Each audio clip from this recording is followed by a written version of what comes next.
Om.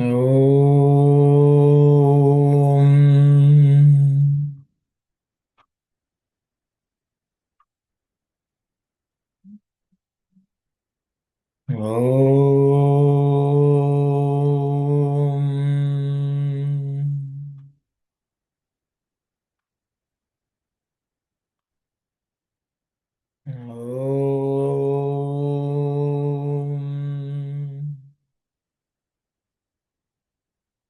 Sairam, everyone. We are in chapter 13 of Sathya Sai Vahini. I will ask Brother Sai Satish to summarize what was discussed last week, and then we can continue from there. Sairam Sai Satish. Ramana. I think last week the discussion started off with saying that ultimately it is in the hands of the human beings as to whether their life is bestowed, uh, independent of whether their life is bestowed with happiness or good fortune and all of that. It is ultimately coming to them how they take it forward uh, with their actions, everything ultimately, whether in they want to go down the path of being pure or whether they go down a path that leads them to attachment and impurity. It ultimately comes through their effort and their association. And then it moved on to a discussion about, I think we discussed about the story of Markandeya. We also looked at uh, why was the case of Duryodhana, what was their lot for people who are already attached. For people who are already attached to the world, what is their lot? And that is where we were talking about um, them at least being aware that they should tread along the path of spirituality, that effort is needed for them to step on. And we also spoke about Prahalada and how at such an early age, despite him being born to Hiranyakashipu, how he could go tread along that path. And I think that's where the discussion overall went to. And then finally, when the Atma incarnates as such, when basically it comes to a sense of ignorance that makes, or avidya that makes birth happen as such. That's where we kind of concluded last time. I think we can continue from there on. And I'm not, Mani Aunty, I'll ask Mani Aunty if I missed out on any other aspects, but those were some of the points we covered. No size dish. It was okay. Whatever you summarized is that's what we did. Sairam. Thank you, Aunty. Okay, then I think shall we read this slide once more? And I think Yeah, we have. yes.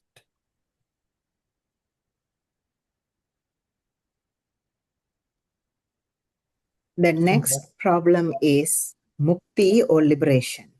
The Atma is neither masculine nor feminine. It is not possible to impose these distinctions on it. They are merely physical attributes pertaining to the body. When talking about the Atma, ideas such as these are but signs of delusion. They are relevant only when the physical body is under discussion. The discussion of age is also a product of this delusion. The Atma is eternal. This entity is ever one and only. How did the Atma get incarnated? In the Shastras, there is just one explanation. For all this encasement and bondage, there is only one reason: avidya, absence of right awareness. Through avidya, man gets bound. So, wisdom is the cure. That alone can take him across. How can this awareness be accomplished? There are three ways of acquiring it: through prema, through bhakti, through worship of God in full devotion and dedication, through loving service and adoration directed towards every living being who is but a moving temple of God, for he resides in each of them. The false knowledge, the avidya, can be scattered and the bonds made to fall off. The individual will then be released. Okay, thank you. Auntie, did we read the Telugu yesterday for the last? No, Okay, Auntie, please go ahead. I'll do. తరువాత సమస్య ముక్తి. The next subject is liberation. ఆత్మయందు స్త్రీ పురుష విభేదము లేదు. In Atma, there are no distinction of man and woman. ఆ భేదములు శరీరమునకు మాత్రమే సంబంధించినవి. Those distinctions are only related to the body. ఆత్మను గూర్చి ప్రసంగించినచో స్త్రీ పురుష భావములు భ్రాంతి రూపములైనవి. When one discourses about the Atman, the qualities of man and woman are just delusion or illusion. శరీరమును గూర్చిన ప్రసంగముననే వానికి స్థానము కలదు. They only have a place when one talks about body. వయస్సు విషయము కూడా అంతే. Even age is the same. ఆత్మ ముదరదు. The Atma will not ముదరదు. It does not wither away. ఈ పురాణ పురుషుడు సర్వదా ఒక్కటిగానే ఉండును. This ancient being has always remained as one. ఆత్మ ఎట్లు దిగివచ్చును? How did the Atma descend? మన శాస్త్రమున ఈ ప్రశ్నకు ఒకే సమాధానము కలదు. For this, in the scriptures, there's only one explanation. ఈ బద్ధత్వమంతటికి అవిద్యయే కారణము. For all this bondage, ignorance is the only cause. అవిద్య కారణము చేతనే మనము బద్ధులమైతిమి. Only due to ignorance we have become bound. జ్ఞానమే దీని ఔషధము. The medicine for this is knowledge, jnana. అది మనలను అవ్వలిదరికి తీసుకొని పోవును. It will take us to the other shore. జ్ఞానమే ఆ జ్ఞానం ఎట్లు లభించును? How do we attain this knowledge or jnana? ప్రేమ మూలమున, భక్తి మూలమున, ఈశ్వరాలయములకు సర్వజీవులను ప్రేమించు మూలమున, వాటి అన్నిటి యందును అతడు నివసించును. So only through love and through devotion and treating everything as the temple of the Lord. Ishwaralaya, no, Auntie? ఈశ్వరాలయ Yeah. సర్వజీవులను. Yeah, all the beings should be treated as temples which house the same divine being in them. అజ్ఞానము వీడిపోవును. Then the ignorance will go away. బంధములు తెగిపోవును. The bondages will be removed, shattered.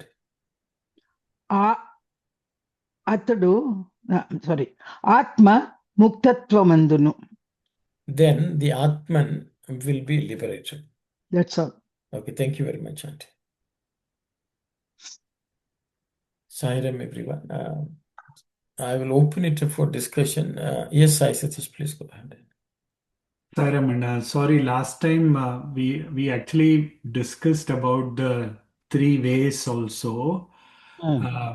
The question was, here it is mentioned that avidya is the reason why human being gets bound, and so vidya is the cure, and there are three ways to accomplish. So it went into a discussion of what are the three ways, and where the discussion led to was when we say through prema, through bhakti, and through worship of God and full devotion and dedication. That whole part, the discussion led to, one is we seeing God on the outside, like in the case of Of course, the discussion was in the context of Mother Yashoda and so on, where they had seen Krishna through Vatsalya Bhakti and so on, where that prema was exhibited on the outside. But essentially, the journey was looking at God on the outside and then realizing that the God is on the inside. And once we know that we ourselves are a moving temple of God, then we will be able to see that that same God is in every other living being, and each one is a moving temple of God. So the question was, is there a three steps to it in a linear fashion, or Or, what? That was where the discussion went, and yeah, we thought that maybe it starts with knowing that God exists, then seeing that God within, and then seeing that God without everywhere in all beings. That's it. So I just wanted to yeah, add. yeah. Thank And you. another question was, Atma etlu digivachanu? Swami is asking, Atma etlu digivachanu. Is there any specific meaning which can be given to this sentence of Swami? Okay, nice, Sathya. Yeah, I think Digi means it has come down. Yeah. I think. uh, I just said that it is avatar, I said. But the brother Shivadasan said he was giving another meaning for it. Okay. What was the meaning, Brother Sivadas was saying? Atma edlu digivachana. How did Atma come down? So the way I understand that sentence is that how did Atma come down? Simply put, it translated. I think what Swami, I think, refers to is if Atma, which is all knowing and it's all powerful and it has all the knowledge, how did it descend from that state into a human state where it gets bound? I think that's the way to understand. Yeah. So I think here the Atma Swami is referring to only the Jivatma, Jivatma. not the Paramatman. Yeah. Each individualized being, even though that's their natural nature, I think the Upanishads say, Amritasya Putra, you are the child of immortality. Mhm. How does the Atman think that it is mortal? It's dying.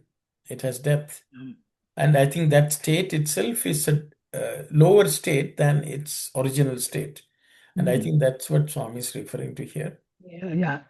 You mean Pratigatma, not. Yes. Yeah. Pratigatma. Yeah, the Pratigatma has come down. It is, it has fallen. No, even if you can say fallen also, it has fallen from that state of knowledge. And I think that's the way I would say. I think Brother Shivadasan gave the same meaning. Okay. So Swami is identifying the problem and he's also giving the solution for us in this. And I think you all seem to have had a nice discussion about love and seeing God everywhere. If anyone has something to add, we could please do so. Yes, Sanjay.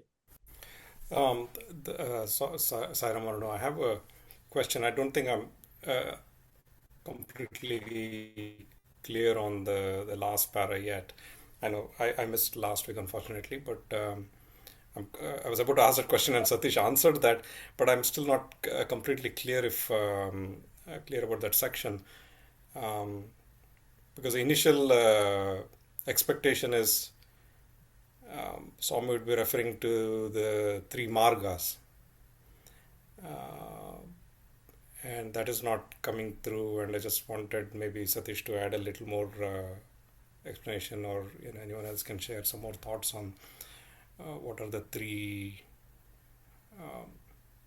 ways. It seems like only bhakti and karma seems like it. I put that in quotes, are outlined here.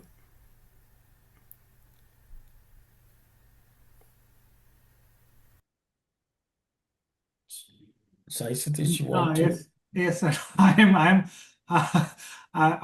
not, I don't claim full clarity on this, but last time we were discussing, because in one of the discourses Swami mentioned, he said premaye bhakti. He said prema is bhakti, and he said faith is jnana, and he said when karma is done with that bhakti and jnana, what essentially becomes is upasana. That's where, so we were discussing that aspect also here. And that's where again the question came, can you list the three clearly? And we were still discussing about it. We still didn't say that absolutely these are clear, because it says through prema, comma, through bhakti. So there is Swami saying that prema and bhakti are the same, or is Swami putting it as two separate things? And then the third one, where through worship of God and full devotion and dedication, through loving service and adoration. So we were still discussing about it, not that we got full clarity. So maybe, yeah, it'll be good if we have all of the inputs. Yeah. Okay, very nice. Anyone else would like to comment on this, please? Where does the other margas come into being? I think that's Sanjay's question.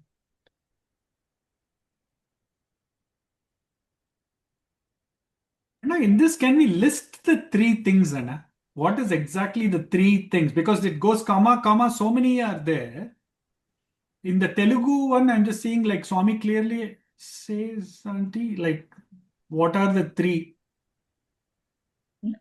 It is very clear, Sai Satish. Prema Moolamuna, there is a comma.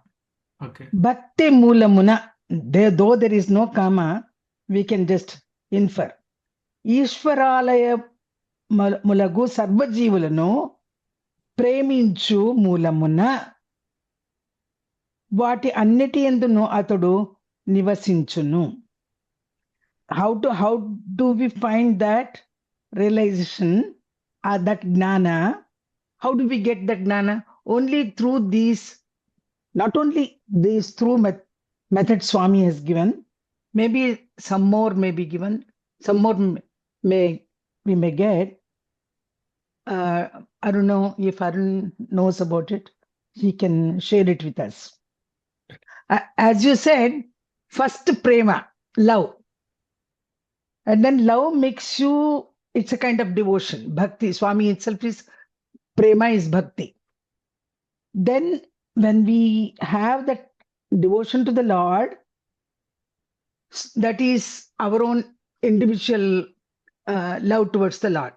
Then slowly, that's we start recognizing the same love in everyone, and we can cognize that Bhagawan, Ishvara, in everybody. I think gradually it grows, or it is on the same scale. That was the question. Yeah, so thank you. Sorry, I am in Sri Lanka, so I don't want to disturb you. Am I clear? Yeah. Yes. Very clear. Oh, sister, in Telugu, you read preminchu, love everybody in the. Yeah. So, even third part is not activity, it is also loving each and everybody as God. So, Yeah. all three mention about prema only, basically. There is no question of karma, as Sanjay is guessing. Huh?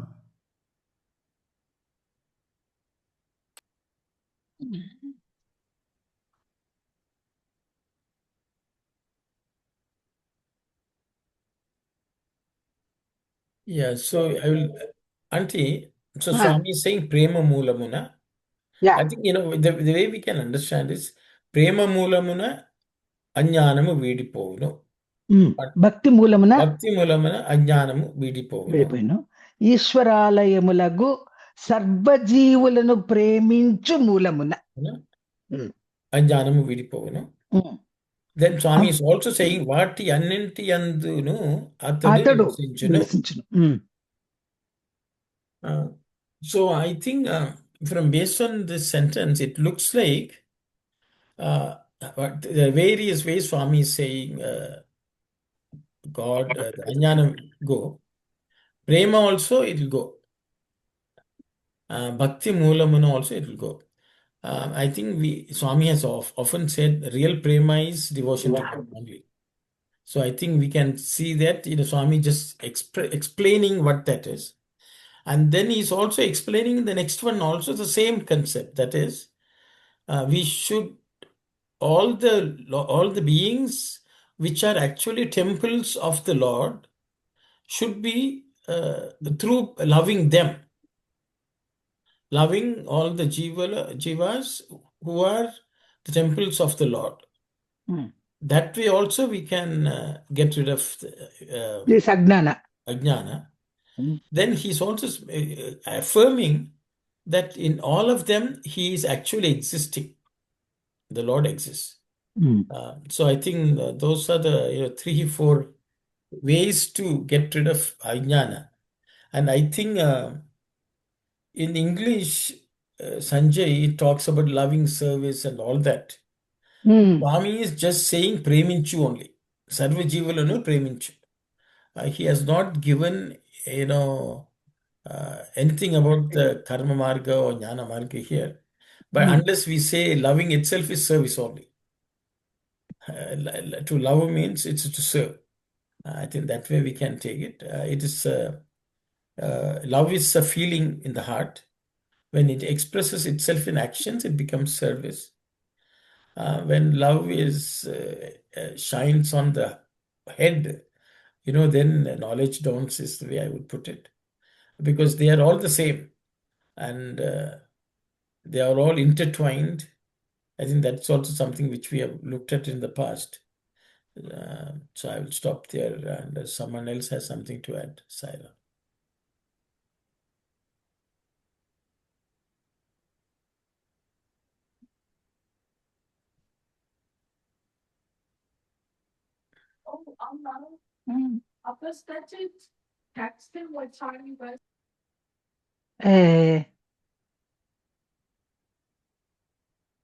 Anyone else would like to share anything? Unless yes, Sanjay, please go ahead. I wanted to maybe share slightly differently on that same thing. Sure. Hopefully I'm not reading too much too much going off on a tangent, but I get a sense of the because through prema, for example, devotion is love, but love can we think about love as in the absence of without bringing in the concept of love for God? Can we define love as itself, by itself, or does it automatically imply love for God? When we say prema here, can we not think of prema? There are we can think of people who are may not be believers or theists, and who can still be full of love for the fellow human being. Would that not reach the same stage eventually? Would that person not reach the same stage of avidya being destroyed through continuous practice? So love, and then love for God, devotion, and then loving, when Swami talks about here loving service and adoration towards every living being who is a moving temple, that is the blossoming of knowledge. Serving can be done before that knowledge blossoms, but the continuous act of refinement of that the feeling behind the service can destroy the ignorance, and then reaches that stage where the avidya can be scattered, is what I was kind of reading here. Very nice, Sanjay. Thanks for sharing the view. Anyone who would like to comment on this, please? Brother, Yes, brother Sivadas, please go ahead.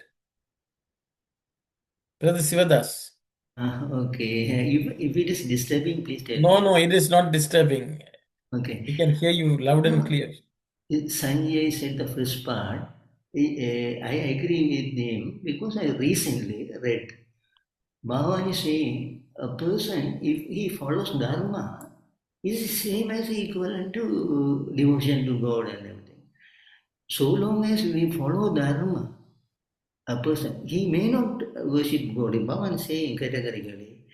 So that way, loving, first part we can take as loving. Loving also one way, and loving in God form a second one, okay.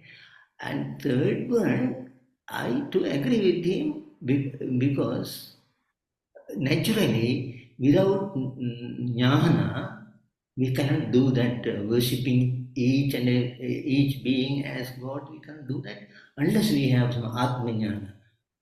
So that way, the knowledge is jnana is there in the third one. But I said earlier, in each of these three, the key is love. That we have to underline that one. Yeah, I will stop with this. Thank you very much, Brother Sivadas. Yes, Sai Satish. Hi, Ramana. Just adding to what Sanjay and Brother Shivadas mentioned, love being the undercurrent. And I think last time also we were headed partially in that direction. For example, a mother loves a child. Now, mother loving a child or a child loving a mother, or in that, as such, that love is there independent of whether that love is considered as something more divine. Of course, when we look at it in the context of Yashoda and Krishna, or Kaushalya and Rama, or Mother Ishwaramba and Swami, that gains a different flavor. But essentially, that stays at the love towards one another as just a human being's level and a relationship level and so on. I think in this context, I don't know if we also talked about that prema, mudita, upeksha, and all of that. So anyway, keeping that aside, that's at a purely the gross level. And again, when we go, of course, to bhakti, I think where the container of love remains the same, depending on to whom it gets directed to, it changes in terms of how it is expressed. Directed towards human beings, it leads to that limited understanding of what love is. When it goes to God, it starts expanding. And ultimately, when that is put into action through karma and bhakti, I think then it blossoms totally as jnana, where that love is, it's whatever is inanimate or living or non-living, everything is perceived in that state. So that way it does gain fruition. But I'll stop here. Thank you very much, Sai Satish. Yes, Sister Shivani. I think I forgot what I was supposed to say because I was processing all the good talks. Okay. But just a simple thing is my understanding when we talk about love, whether it's atheist or anybody, I think that's what brother is asking. And I think I have learned from this study circle. When we talk about love, it's not the love what we have in relationship. This love is to seeing that same spirit in the other person. The bigger I think that's my understanding. So if the person is even atheist, can they see that same spirit in other person? Like Christians, they also have something similar. I don't know if exactly, but that's what it is, that we all are connected somewhere along the line. So when we talk about through prema, when I am reading this, when through prema, so what comes to my mind is, can we love other person? Can we see that the same spirit? And I think we talk in the last study circle, wisdom, jnana, or through sadhana, if we can develop that, of course, the wisdom will give us that that vision or that understanding who we are and how we can love each other. I don't know. I forgot what I supposed to say. So I'm just concentrating on the prema part of it. Sai Ram, thank you. Yes, Sanjay, please go ahead. Sairam, no, I wanted to clarify one thing. I don't want to cause confusion. I don't mean to say the regular love for each other is anywhere, that the real love that Swami talks about. But the reason I brought that up is because when Swami says there are three ways of acquiring it, meaning it's a process of acquiring. And the very love that we have for each other is nothing but the manifestation of the same love, albeit in a limited fashion through attachment or through selfishness, but it is the same love expressing itself here in a limited fashion, is what is the way I was looking at it, and that's the thing. But it's not. I'm sorry if I caused confusion. No. You're It's saying this is the maybe same I love didn't as the other one. understand. Yes. Yeah. Thank you. Okay, thank you, Sanjay. Anyone else would like to comment?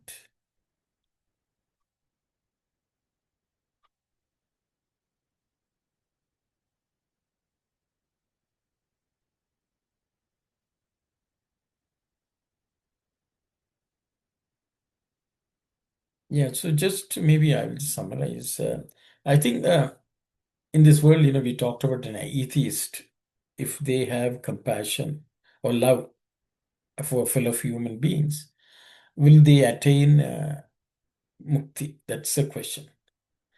The thing is, how we view the fellow human beings matter. Because if an atheist looks at the fellow human being as an individual in a body, and he looks at the body and says, this is the person, he's still in the avidya state only. So from avidya, vidya cannot dawn. That's reality. So the thing is, that's why devotion to God or seeing God in everyone is a necessary prerequisite for us to overcome the idea that we are limited to a body or a mind. And I think to that extent, an atheist may have to go to another state, progress to cultivate devotion. But without devotion, even jnana will not be of any use. I think that's something which Swami has already mentioned. Without that, it's of no use. It will not fructify. I think that's what Swami has said. So I think ultimately, if we cannot get beyond the physical or the mental state, there is no liberation. Because we will still continue to be in the avidya that we are born, we die. We are born, we die. A person may help another person at a physical level. It's a good deed, a meritorious deed. However, that may not get that person to a state of losing the avidya and the bondage which is thinking that I am the body. And I think that's the way I see it. And I think that's the reason Swami has not mentioned it. But some of those activities are necessary for a person who is starting out in the path of spirituality, but to help the fellow human beings with love, compassion. But they are all directed downwards to the external world. And that does not necessarily help one attain that state of vidya or jnana, is my understanding. I will stop. If anyone has something to add, please do so.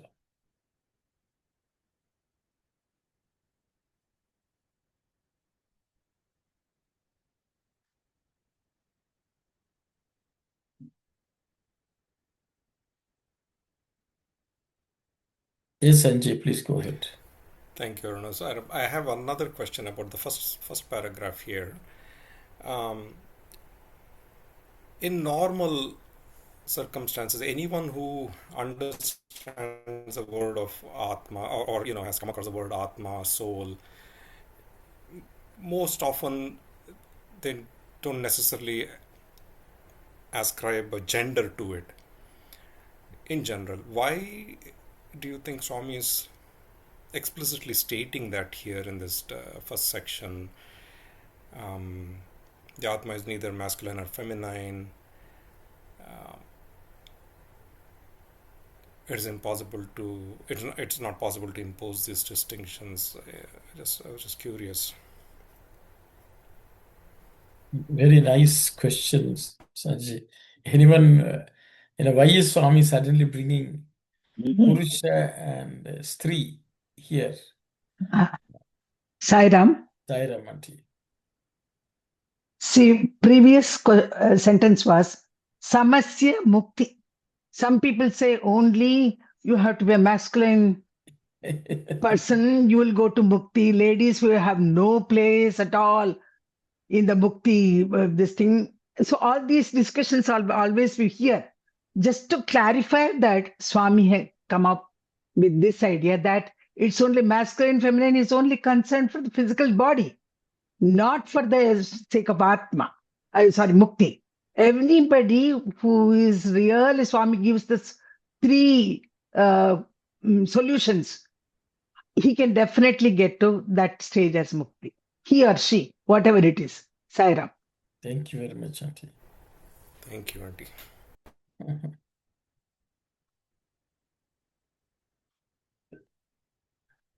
Yeah, it's another distinction, which is a major distinction, which bothers everyone. And I think that's why Swami is making sure that that's addressed here. Thank you very much for clarifying, Auntie. Anyone else has something to discuss, please? No, brother, Sanjay's question, I didn't get it clear, actually.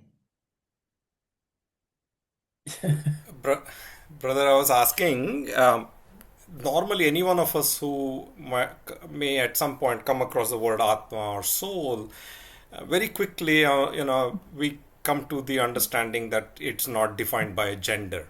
It is that which, is the indweller. The gender is defined to the body and so on. So I was just, from that point, I was like, why is Swami explicitly stating that here? Was the question. That's now I'm clear, yeah. Now clear, but sister explained it, so that is it. And also, when Atma is pictured, we must know these two things. It's beyond gender and beyond age. So that's a vital part that we must understand. It does not age, and it has no masculine, feminine aspect. Because it's the Atma. Just that. The Atma is denoted by Vedas, that. Why Bhagawan is saying, why it is denoted as that? Because it has neither sex nor age. So that's what I will stop with this one. Many times we say, oh, this person is old soul. What does it mean? It's a wisdom? That is a young person who's talking wisely. We usually say, oh, it's an old soul. What does it mean? I think you should ask the person who is saying that. I'm just thinking, or it's just. Yeah, I think it means that person has traveled longer, maybe that's one thing. Or it can also mean for this incarnation, the person may live short life. Yeah. So I think there are multiple ways of looking at it. Thank you. Yes, transmigration of souls also is. Yes, He might have been that soul might have lived in the past in very, very wise way. And that wisdom is brought in this incarnation. Sai Ram. Thank you. Yes, Vani. Sai Ram. So these three ways of acquiring it is just one leads to the other. Is there's step by step or three distinct ways? Because we also studied today at the center study circle Sajjanam Seva. So that is more important than Namasmarana and all that. But here Swami is saying three ways of acquiring Vidya, the Jnana, awareness. So it's still it's progressive from, is love everyone as you are, and then that leads to bhakti in God, and that leads to seva. Is that how we should interpret this? See, Swami has not, in the Telugu, Swami has not mentioned any three ways. I think he has only described one way. But he has tried to explain that one way in three different ways. Is the way I see it. I will ask Mani Aunty. Mani Aunty, do you agree with that? Yes. Prema, Swami is not mentioned explicitly that it is three ways. He has not done it. When we say prema, bhakti, and sarva jivalanu preminchu, it's only love which is the key for all this three kinds of steps which Swami has said. Saira. Thank you, Aunty. Thank you. Yeah, so I think I think what Swami is trying to do is to clarify to us what is prema. His prema mula, he says. So then we learn what is the prema. Then he says bhakti. So then bhakti means people think we are just worshipping an idol or a form. Swami says, no, that is also not enough. You should be able to find the same Lord in every temple, moving temple, that is which is every living being. You should be able to see the same Lord. Then only it is bhakti, then only it's love. I think that's the way I understand. I think that's what Auntie also has explained, I think. So, Saira. Thank you. See, it has the unity became multiplicity in the translation. Yeah.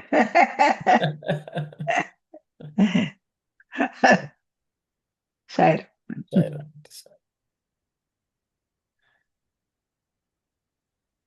Does anyone would like to discuss anything, or we will move? We'll move. Sanjay, if you We'll give move. me Yes, yes, please. Yes, please. Thank you. Thank you. Thanks. Okay, let me see how to. Okay. There are two ideas about God described in the Shastras.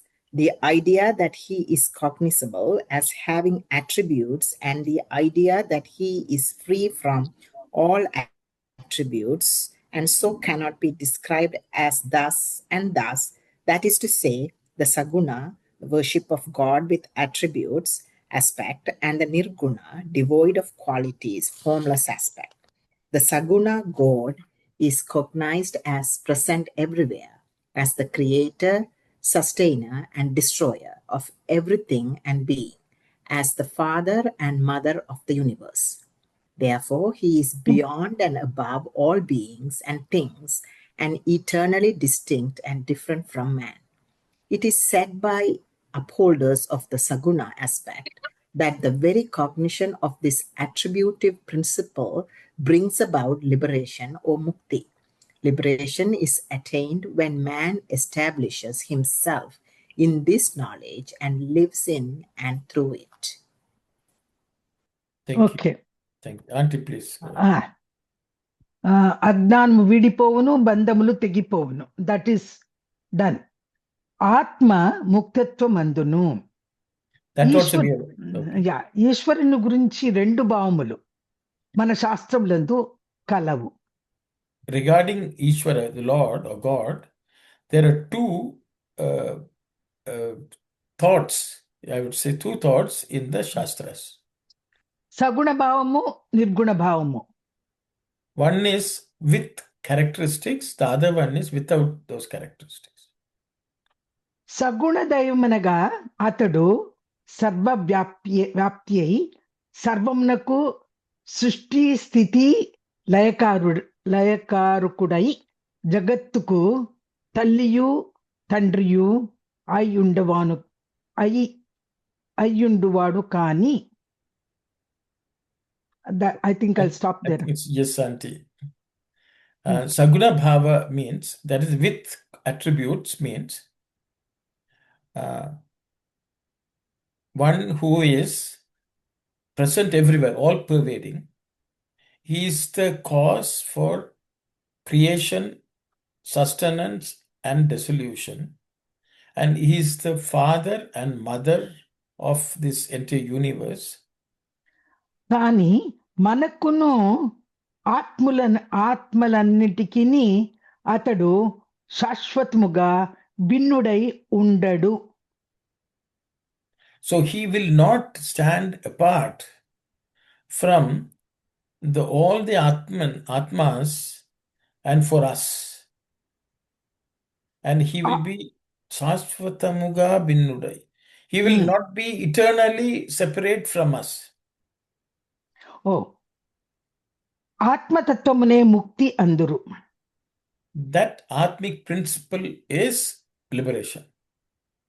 అనగా అట్టి అభేద తత్వమును గుర్తించుటే ముక్తి. That means only recognizing that non-differentiation is mukti or liberation.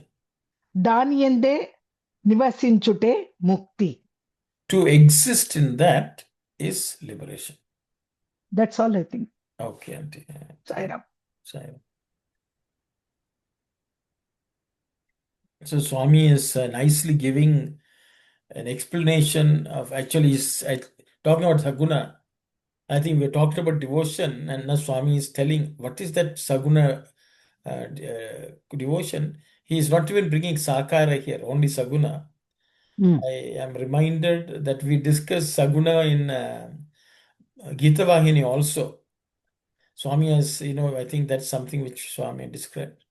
But I will stop there. If anyone can recollect that also, they can share. It'll be a revision of Gita Vahini. But I will open it up for discussion. Saira.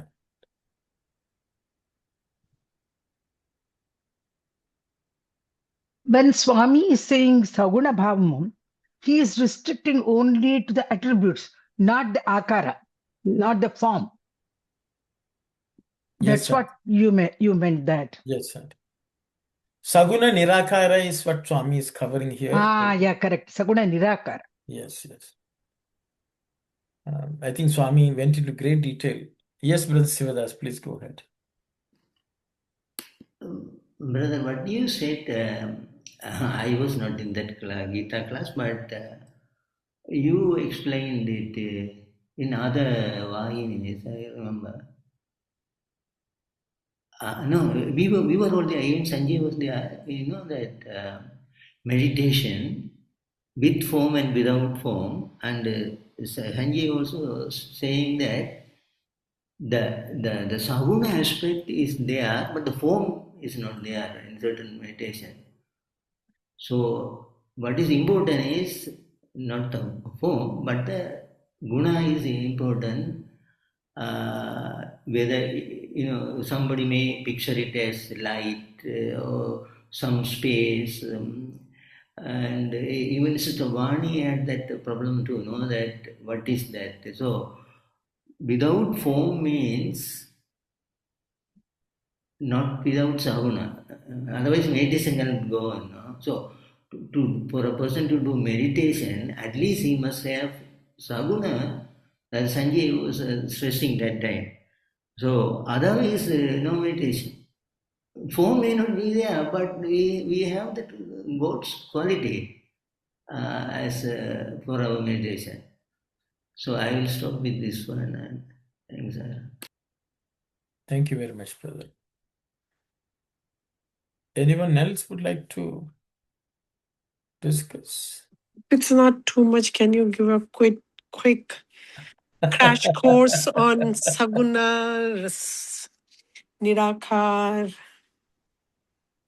I know one is attribute, one is formless. What are the other one? A quick 2 minutes crash course. So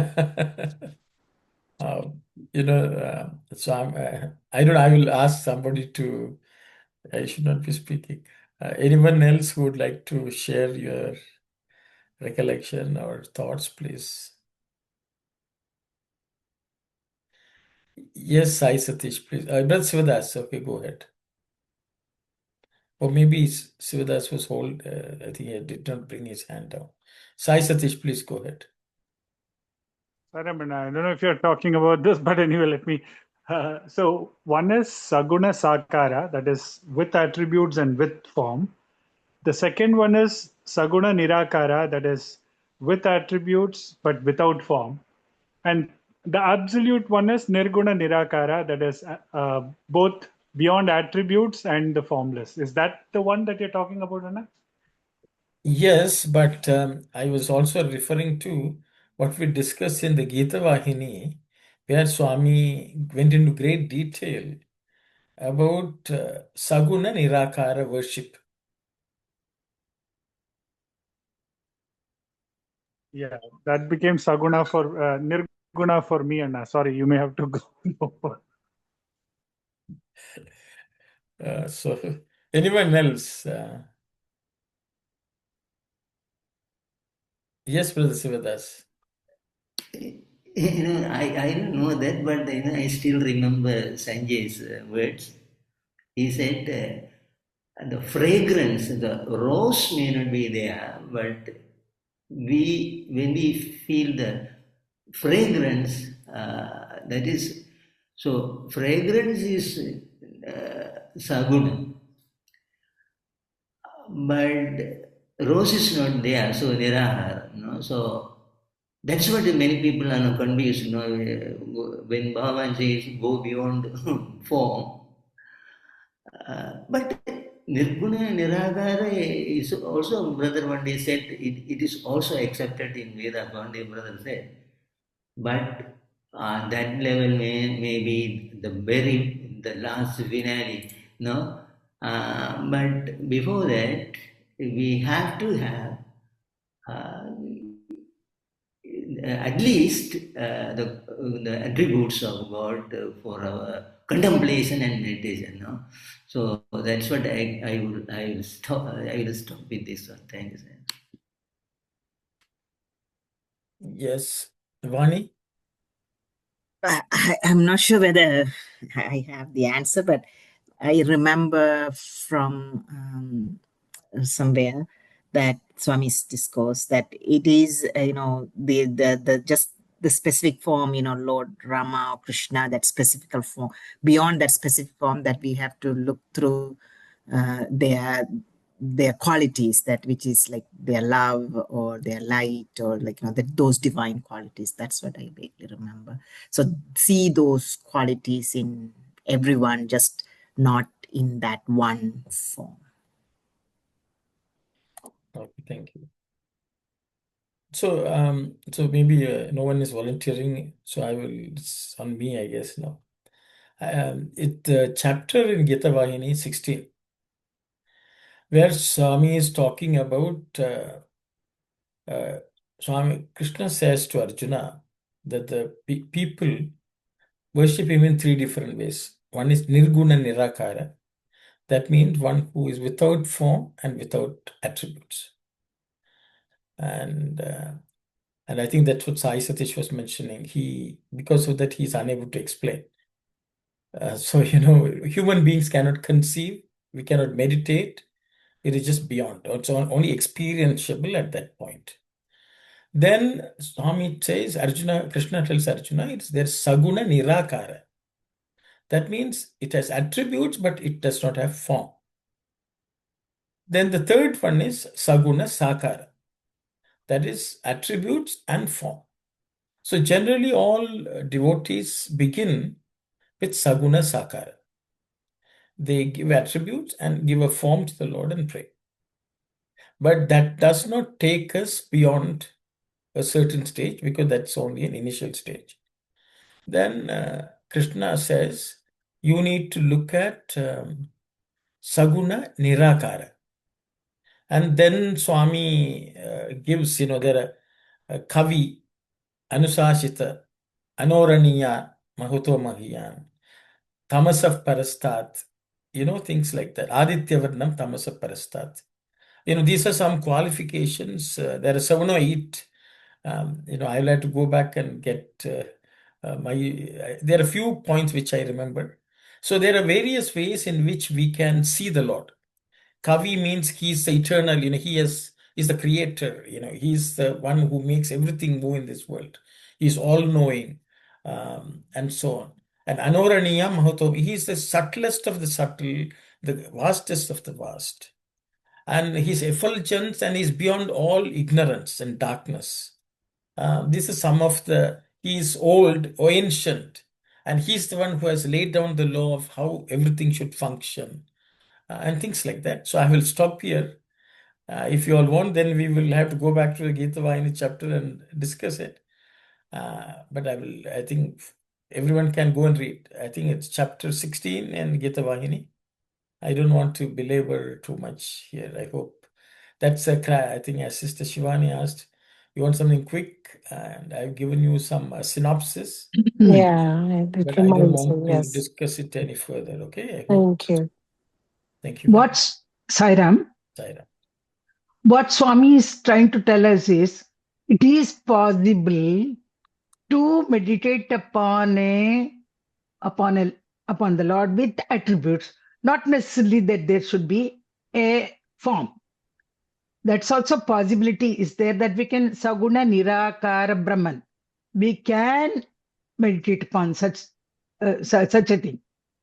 But to go to that next level, that is Nirguna Nirakara, is quite difficult for an ordinary person like us, without a form, without any qualities, to meditate upon such an aspect of Lord is little difficult. But it's possible for people who have done a lot of sadhana. Not that it is impossible. So Saguna, Swami says, don't stop with Saguna Sakara. Go to the next thing. As Shivadas or Sanjay, I think, he had given that. You can smell the fragrance of a rose, but it need not be rose is present there. So that is what it happens, that God can be meditated upon with attributes, not necessarily any form. Saira. Thank you very much, Auntie. Sanjay, I think your name has been mentioned. So I think you may have to speak. I only have questions, I don't know. Because the more you think about Saguna Nirakara, so the mind is incapable. See, it's like reading a novel. You know, when you read a novel, you create a movie in your own head, right? That's why oftentimes people will say, you know, they'll whenever there's a picturization of a novel that happens, they will say like, oh, it's not as good as the book, as a novel, because in our head we create a much better picture, you know, that's very personable to us, very appealing to us, based on our own conditionings. So, you know, then the question becomes, yes, I do recollect those discussions, but you know, as always, you know, the more introspection, more questions arise. Even when it's like that story that Swami talks about, you know, the milk is white, what is white, and the swan, and so on and so forth. When you hear of the attributes, an image is automatically created in the mind. Now, that image, is that Sakara or Nirakara? When you say Nirakara, yes, picturing a form of Swami that we have seen is Sakara. Now, can we picture, knowing the attributes of Lord Sri Rama? You know, somebody painted an image of Rama. And Swami has many times referred to it, you know, who created this image? Rama never looked like that, and all that stuff. Right? So it's the image created by a painter. So what is the way to understand what exactly is the Nirakara? Is it so is it can akara arise out of the gunas, or is it possible for the gunas to live independently without an akara arising out of them, as long as the mind is involved, which is where all these qualities are perceived anyways? So that's my follow-up question. Wonderful. I think all of us only use Ravi Verma's imagination. Swami himself has That's said. exactly right. Yes. Yes. But he has done a lot of service to all of us. But I think, you know, sometimes when we say without, see, English is a very bad language to discuss spiritual concepts. When we say Nirakara, when we say formless, you know, that's the way it's translated. But actually, what that word means is don't limit it to a particular form. I think no harm. It's like, the way I see it, Sanjay, I think the rose smell. You take a rose flower, you smell the rose smell. If you can remember the rose smell, whoever you see, whatever flower you see, whatever your eyes set upon, if you can still remember the rose smell, that rose smell is not limited to a particular flower which you smelt. You are able to attribute that quality of that smell on anything. And I think that's all we can do at the human. That's from my limited understanding, that's what I can say. So the thing is, you take the guna of divinity and put it on everything, every living being. If you see, that's why Swami is, all beings see the same Lord. If you see an ant also, you see the Lord. If you see a dog also, you see the Lord. It's not, you ignore the form of that which you're seeing, but you only enjoy and experience that attribute of the Lord.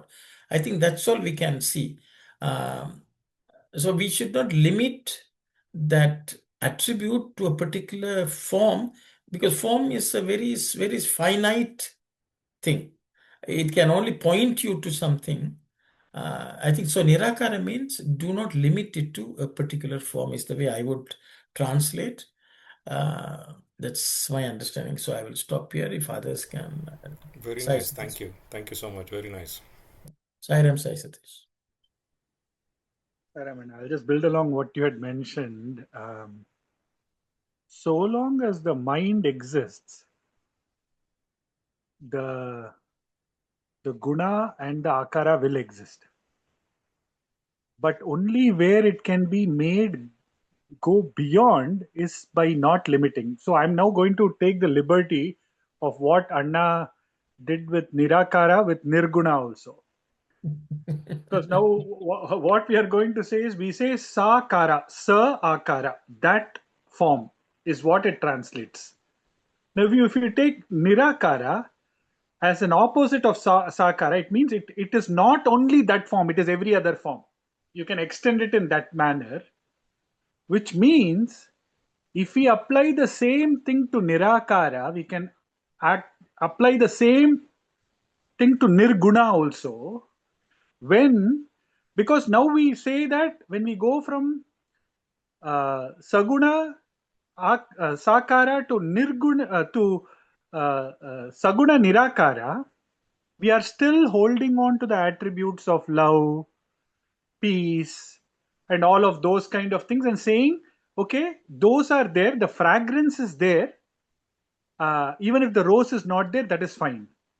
But then I think when it goes to Nirguna Nirakara, it goes to a level of, even if it is Arshad Vargas, which is manifest in the people who are demonic and all of that kind, if you walk down that path, that becomes truly Nirguna Nirakara, in the sense now you are not even restricting the attributes to a fragrance. Even if it is bad odor, it is still considered as divine. And that is where it transmutes and goes to Nirguna Nirakara, because yes, it cannot be, because once Nirguna Nirakara comes, we are saying it is beyond the mind. But the closest that the mind can go to reaching Nirguna Nirakara is not differentiating the good, bad, the Sukha Dukkha Samay Kritva. That whole thing comes in, because you're now saying you're not only limiting divinity to the fragrance, you're taking divinity to a level of even anything that is bad, even if it's Arshad Vargas, anything and everything, that becomes absolutely. I know that still we will say, no, that is not Nirguna, because it is still having guna, is what we will say. But if we have to take it to a level of Nirakara, the same meaning of Nirakara also being applied to the Nirguna, then I think that is the thing, because everything that is Advaita Darshanam Jnanam, because at that level, absolutely one is still having the mind, but the mind is so lost in the Atmic presence that it doesn't see two, it only sees one. And if it is able to establish in that one, then I think it becomes Nirguna Nirakara. But I'll stop here. Thank you very much, Sai Satish. I'm just reminded of a couple of things. See, in Prahlada, in front of Prahlada, Narasimha form appeared. Very fierce, striking form. Prahlada saw his love only flowing from that form. Narasimha was, just tearing apart the physical body of Hiranyakashipu in front of Prahlada. What Prahlada experienced was compassion being extended by the Lord on his father. He did not think he is killing this person. He saw only grace flowing from the Lord. So even the guna, he has gone beyond these physical gunas.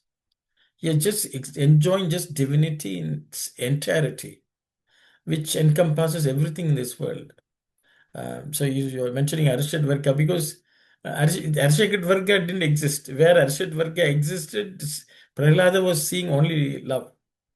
So I think it's like that. It's like Bhishma when Krishna jumped up from his chariot and he took his chakra and rushed towards Bhishma. Bhishma said, "Oh, come, Lord, take me." He saw only divinity. Such people have existed in this world when they didn't see anything. They just saw only divinity and love in its complete state, which is going beyond all gunas, as you nicely said. That's why some of the, not all these people who did that, they were liberated. They were not bound by anything. I'll stop here.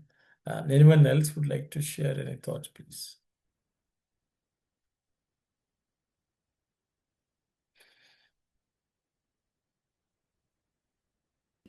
Yes, Brother Sivadas, please go ahead.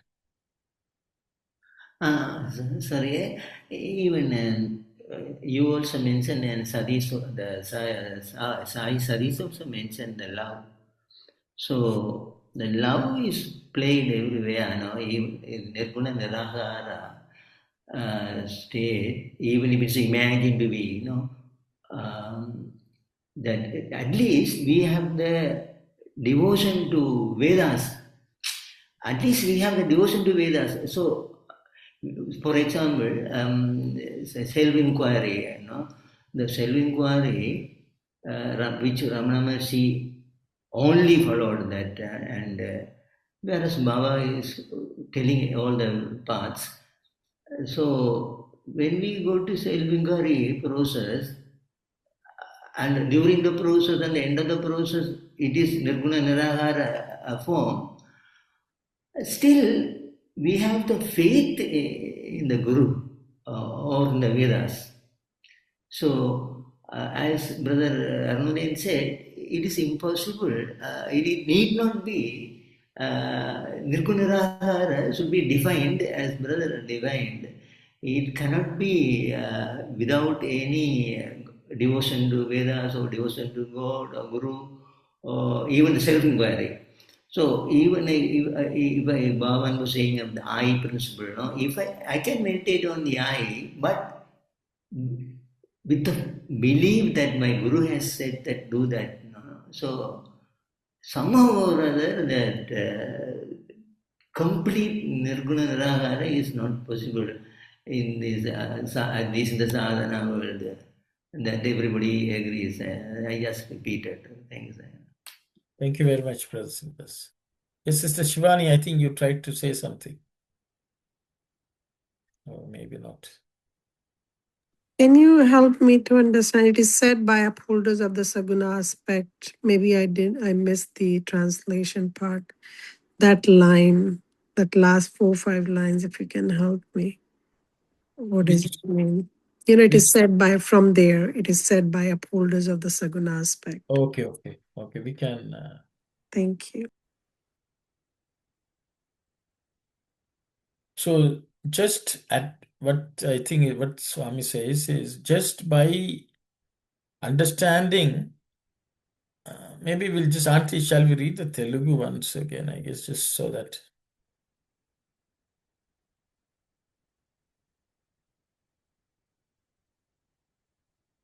Yeah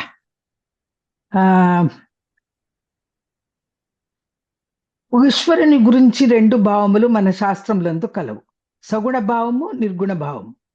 సగుణ దైవమనగా అతడు సర్వవ్యాప్తి అయి సర్వమునకు సృష్టి స్థితి లయకారకుడై జగత్తుకు తల్లియు తండ్రియు అయి ఉండవాడు. కానీ మనకును ఆత్మలన్నిటికీ అతడు శాశ్వతముగా భిన్నుడై ఉండడు.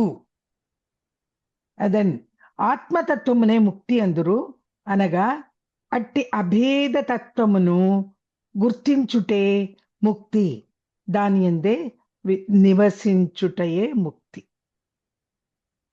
Yeah, so that's why Sister Shivani, we went back to the Telugu because the translation in English is slightly different.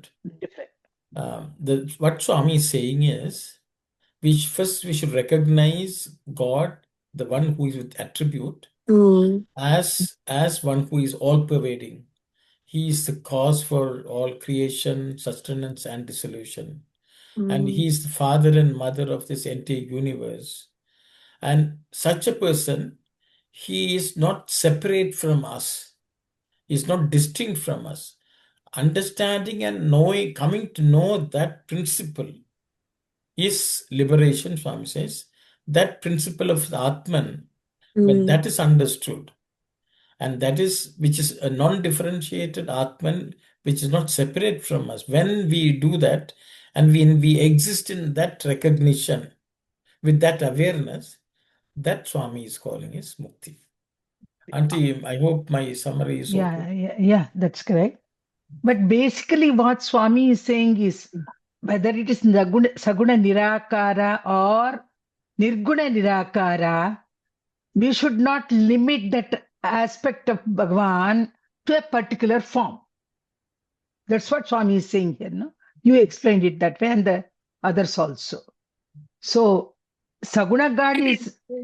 Sorry. Yes, Shivani? Auntie, go ahead. Go ahead. That's all what I have understood from these two statements.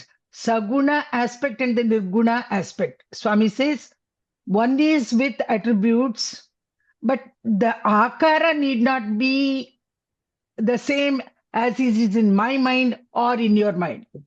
When we are discussing about particular attributes, what we imagine in our own minds, maybe in your mind, that when you look at these attributes of Sri Rama, your imagination of Rama may be different, and my imagination of some other god may be different. But our own ideas, we are putting it in a form, and then we are meditating upon it. So what Swami is saying, it is formless or with form. It is, what should I say? It should, that Lord, that aspect of the Lord is beyond any particular form. That's what Swami is trying to tell us, I think, if I am correct. Please correct it, Tarun, if yes. No. Yeah, thank you, Auntie. Thank you. Yes, Sister Shivani. No, I was just saying thank you. Thanks. Okay, thanks. Okay, Brother Sivadas, please go ahead. No, I'm sorry. I think it's still okay. I will know you. I have a question because here Baba is saying Sahana, upholders of Sahana aspect. No? So it is not in Telugu, upholders of Sahana aspect. Yeah, so brother, in Telugu, this upholders of Saguna aspect, etc., is not mentioned. Swami basically saying we should know this Atma Tattva, this principle of Atma, which is all pervasive Atman, which is present in everything as a divine spark. When we recognize that as not separate from us, and when we come to that realization, that Swami is calling is liberation. And we should also exist or live with that feeling or that awareness, then that is Mukti. Those are the two statements Swami is making. Okay, thank you. Sanjay, please go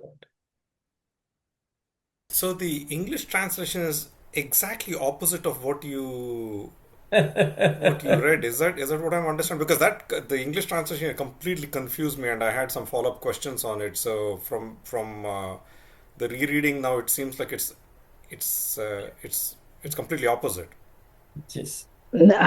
Basically, what Swami is trying to tell us is our own Atma, individual Atma, is not different from that Paramatma. They are both Okay, same. That is, okay. yeah, Once you Thank you. know that, you are liberated. you are liberated. So I think now you are liberated from your doubt, Sanjay. No, no, no, no, not so quickly. I mean, it's 4:15, so I want to be respectful of your time. But I leave this question. Maybe I'll remember to we can pick it up maybe next time. Because in this triad of Ishvara, Jiva, and Jagat, all of which has existed all throughout. It exists. There's never any beginning, never any end. What is this principle that Swami talks about, cognition of this principle, we usually understand it as a principle of Brahman, but the principle of being the same as Ishvara, how does that lead to liberation or mukti is the question. Okay, very nice question. This, I think before we go, I was just looking at the statement of Swami. Atma Tattvamune Mukti Anduru. That's all Swami says. Atma Tattvamune Mukti. See, the thing is, Atma is one. Tat and Tva. Tattvam means that is you. Yeah. So knowing that Atma, which is that, is you, once you Tom, come to that state, you are Mukti. you So I are. think your question is, how can we consider? Because once you know that you are part of the divinity, you are not limited by anything else in this world. Because you are saying, even if you say, I'm the son of God, you are not affected by anything in this world. Nothing matters. If even anything happens to this body, I think you are not affected. So when you're not affected, you're not bound. And so you feel you are independent of that. I think that's feeling of liberation is the way I understand. But I will open it up for others to share their thoughts, please. Sai.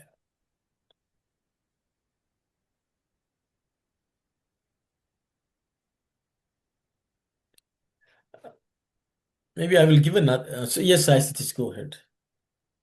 No, after you. Okay, okay, because a lion cub fell into a few Yeah.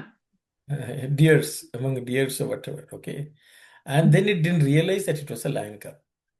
Whenever a lion chased, all the deers were running, and this lion cub also was running away from the lion. And it was bound. It was afraid. It was attacked, but it realized the lion will not attack a lion cub.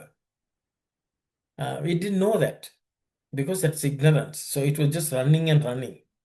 But the day it found out that it was a lion cub and it identified with the lion, after that it was not slave to that fear. If a lion came, it was even willing to turn around and face the lion. So I think knowledge is like that. You realize who you are, and then after that, you are not bound by imagined shackles because all bondages are actually imagined. The mind is the one which imposes the shackles. So I think I'll stop there, but I will. Sai Satish, go ahead. Sorry. Sai Ramana. So I was just going to respond to what Sanjayana was mentioning of Ishvara, Jiva, and Jagat. So when the Ishvara looks at the mirror of the Jagat, then the reflection of the Jiva exists, or rather, if the Jiva is looking at the mirror, then it feels the distinction, like where Swami would say the 3 minus 1 is 1.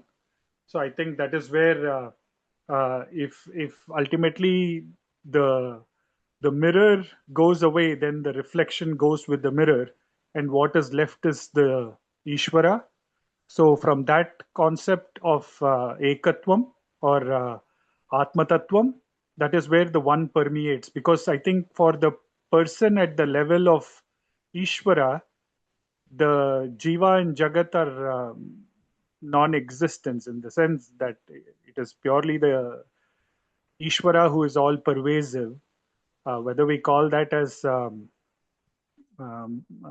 state of Parabrahma, Parabrahman or Paramatma or Ishvara or Shivam, I think ultimately it comes down to that's the differentiation, right? Because if so long as the mirror comes, the reflection comes, and the jiva feels the differentiation. If the mirror vanishes, the reflection goes, and what is left is the absolute one. But I don't know if I answered your thing, but I'll stop you. Thank you, Sai Satish.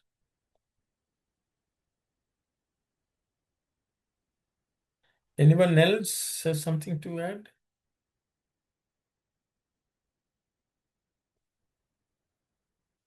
I think it has been a heavy dose of Swami's sub material which for us to. Heavy dose of liberation. How to get there?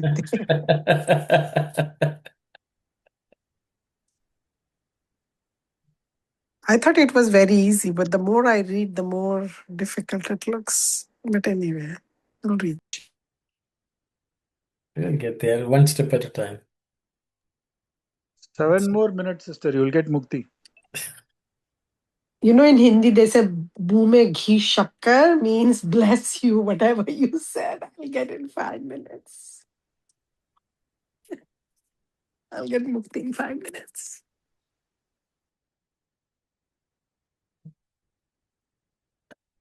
I don't know whether we should read. Why don't we read the next slide also? Because Swami is going to Nirguna.